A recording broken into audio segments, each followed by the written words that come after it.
Grazie, buonasera a tutti. Io sono qui perché probabilmente con voi insieme riusciremo a fare quel discorso che non sono riuscita a fare nell'incontro che avete visto. Io volevo semplicemente confrontarmi con qualcuno su una base giuridica. Vedo che qui c'è un professore di diritto costituzionale internazionale, sì, ma io ho iniziato questa, diciamo, crociata, come è stata chiamata, non avrei voluto iniziarla neanche, perché da anni che aspettavo che si realizzasse finalmente la zona franca in Sardegna.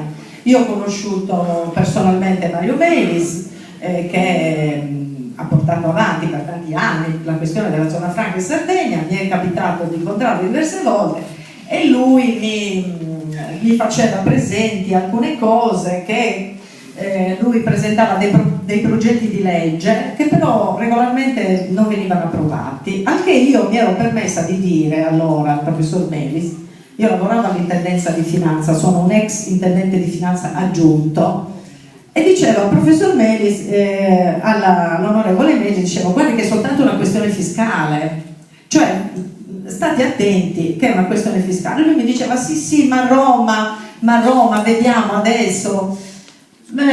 La faccio corta.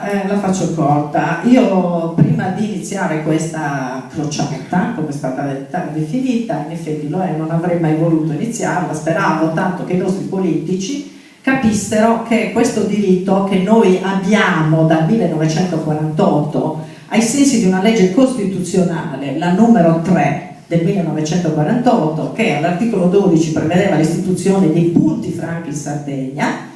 Successivamente nel 1998 è stata a questa legge, questo articolo 12, è stata data attuazione con un decreto legislativo 75, numero 75 del 1998. E quindi questo diritto assoluto, certo, perfetto, noi ce l'abbiamo da quella data, però tutto sino ad oggi praticamente, nonostante tutte le norme che possiamo verificare e citare, la zona franca di fatto non è ancora decollata in Sardegna. Perché non è decollata? Perché non si è mai attivata la zona franca in Sardegna. Cioè la legge comunitaria, il codice doganale comunitario prevede che per essere iscritti nell'elenco delle zone franche europee bisogna non solo avere il diritto, ma avere anche essere operativi, e per essere una volta che si è operativi si deve chiedere la pubblicazione nel GUCE, che è la Gazzetta Ufficiale Europea, della nostra attivazione.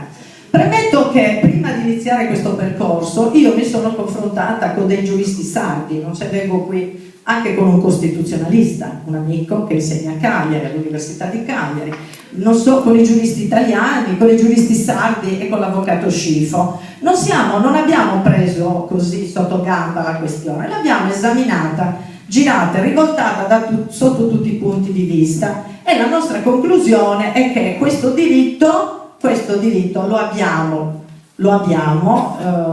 sino al 24 giugno del 2013, data in cui entrerà in vigore il nuovo codice doganale comunitario, che è stato istituito con il regolamento 450 del 2008.